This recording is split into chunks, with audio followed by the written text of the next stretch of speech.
Olá, meu querido irmão, boa noite. Que a graça e a paz do Senhor Jesus esteja com vocês e com seus familiares, hoje e sempre, em nome de Jesus. Amém?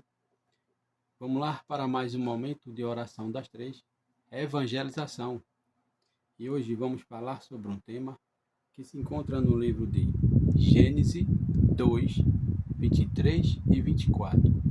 Gênesis 2, 23 e 24, que tem por tema: porque o casamento não é um projeto de Deus. Porque o casamento não é um projeto de Deus. Amém? Glória a Jesus. Porque o projeto de Deus é família, não o casamento. Amém? Glória a Jesus. A gente sabe que lá no começo Deus criou o céu e a terra e tudo o que você está vendo, como está vendo no dia de hoje.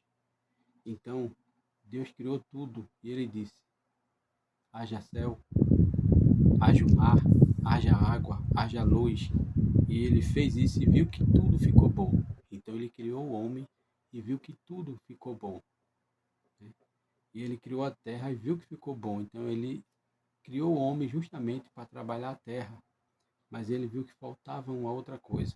Então ele adormeceu o homem e da costela do homem ele fez a mulher. E ele viu que ficou bom. E quando Adão acordou, né? Quando Adão acordou, Adão viu um osso do osso dele e carne da carne dele. Amém? Glória a Jesus. Então daí foi formado, né, o casamento do homem. Não é verdade? Então o casamento não é um projeto de Deus. O projeto de Deus é família. Amém? Glória a Jesus. Então fica comigo até o final para você aprender mais sobre esse tema. Em nome de Jesus. Também quero dizer a você que toda madrugada estarei aqui ministrando um tema como esse, no qual você vai ouvir ou assistir. E em seguida vou estar orando pela tua vida e pela minha vida. Também quero dizer a você que está chegando pela primeira vez nesse canal e ainda não se inscreveu, entra lá no YouTube e digita o nome José Claudino Claudino, aperta o botão inscrever-se, dá um joinha e depois ativa o sininho para ficar em dias com todas as notificações. Amém? Glória a Jesus. Como eu te falei, o tema desta noite diz: porque o casamento não é um projeto de Deus. Amém? Na passagem de Gênesis 2, 23 e 24, que diz: Adão diz que a mulher é carne da minha carne e osso dos meus ossos. Ele também diz que ela será chamada de mulher, porque Deus a tirou do homem. Amém? Glória a Jesus. Como eu falei, então Adão disse: deixará o homem seu pai e sua mãe, e unirá-se-á a sua mulher, e será ambos uma só carne. Amém? Glória a Jesus. Então, como eu disse, nessa hora, ele estava celebrando uma cerimônia do casamento dele mesmo. Quando ele falou isso, quando ele disse isso, ele já estava fazendo essa celebração do próprio casamento dele mesmo. Porque a partir dessa passagem, entende-se que o homem e a mulher deixam seus pais para se unir um ao outro, tornando-se uma só pessoa, uma só carne. Não é verdade? Então, o que a gente entende, né? A explicação para isso, qual a explicação desse tema? Deus criou o homem e a mulher para se completarem. A atração que um sente pelo outro não é algo diabólico, é simplesmente carnal. Mas se os dois ficarem apenas na atração física, haverá um desvirtuamento. Na verdade, o homem e mulher deixarão seus pais e sua mãe para unir-se um ao outro, e já não serão dois, mas uma só carne, uma só pessoa. Não é verdade? Então, a Bíblia descreve essa criação e a criação de Eva é como o homem e a mulher se tornam um só. Não é verdade? Eles se tornam um só. É a partir daí, dessa passagem, e começa a ter significado, né? Por quê? Tanto por quê? E por quê? E para quê? Né? Por quê? Porque Deus criou o homem e a mulher para se completarem. A atração que um sente pelo outro não é algo diabólico, é simplesmente carnal.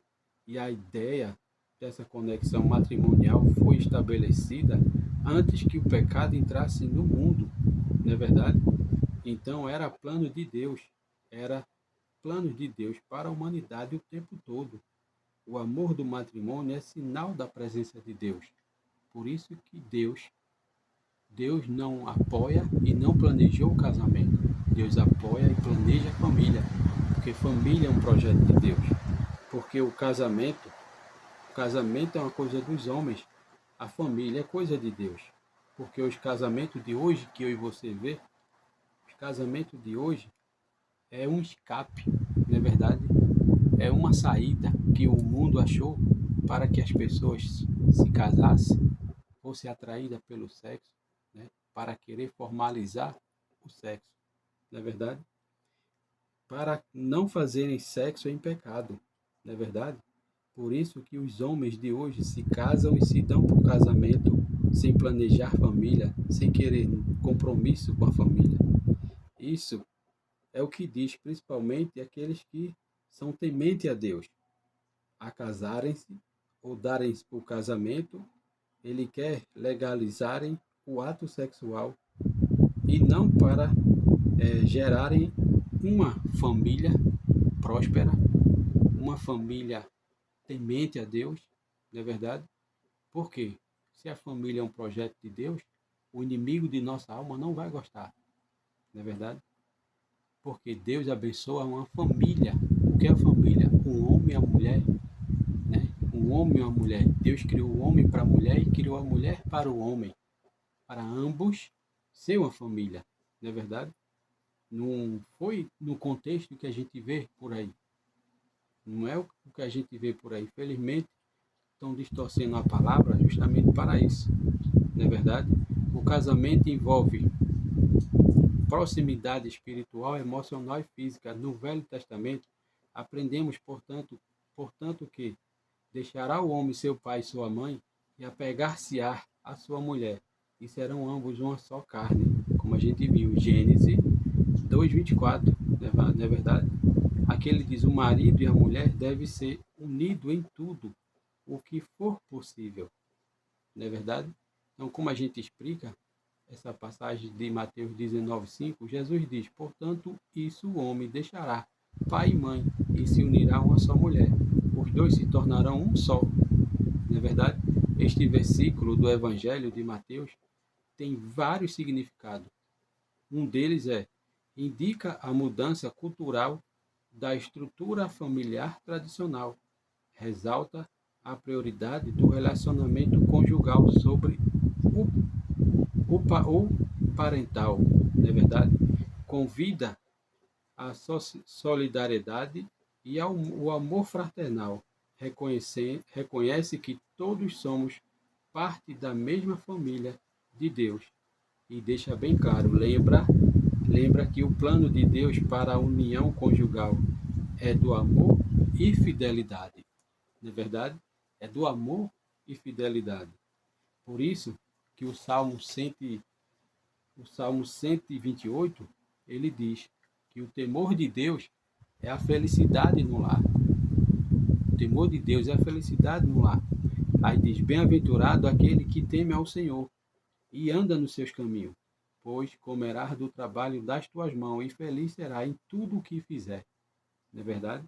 Aqui o salmista nos mostra que a família só desfrutará da felicidade se servir no temor do Senhor. Mas isso é possível? É possível, sim, né? Basta ambos querer. Por isso que o marido tem que respeitar a mulher e a mulher respeitar o marido. E o marido e a esposa respeitar o filho e o filho respeitar os pais. Não é verdade? Porque tudo vem da obediência. Se você quer ter um casamento abençoado, né? Vá para a palavra, obedeça a palavra. A palavra é Jesus falando a você. Obedeça a Jesus, porque tudo vem da obediência. Quando a gente obedece, as coisas boas acontecem. Não é verdade? Porque a família está no centro do plano de Deus para a felicidade e o progresso de seus filhos. Está vendo como a obediência é tudo? Não é verdade? A obediência é tudo. A Bíblia Sagrada ensina que Deus estabeleceu famílias desde os princípios e nos mostra muitos exemplos de família forte. Também nos ensina como ter uma família amorosa e feliz. Como ter? Obedecendo os mandamentos, obedecendo os caminhos do Senhor. Aqui diz.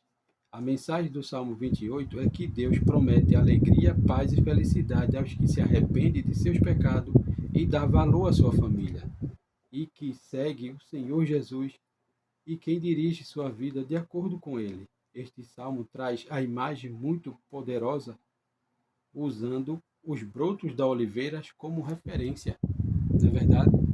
Então, meus amados irmãos, por que Deus não apoia o casamento? Por causa disso. Porque o casamento o casamento é dos homens, mas a família é um projeto de Deus.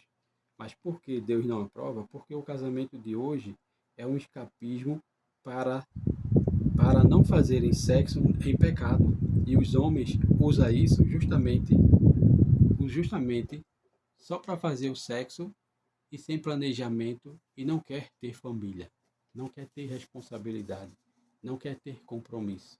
Por isso que ele usa isso aí. Amém? Glória a Jesus. Espero ter tirado a tua dúvida. Agora eu quero orar por você. Amém?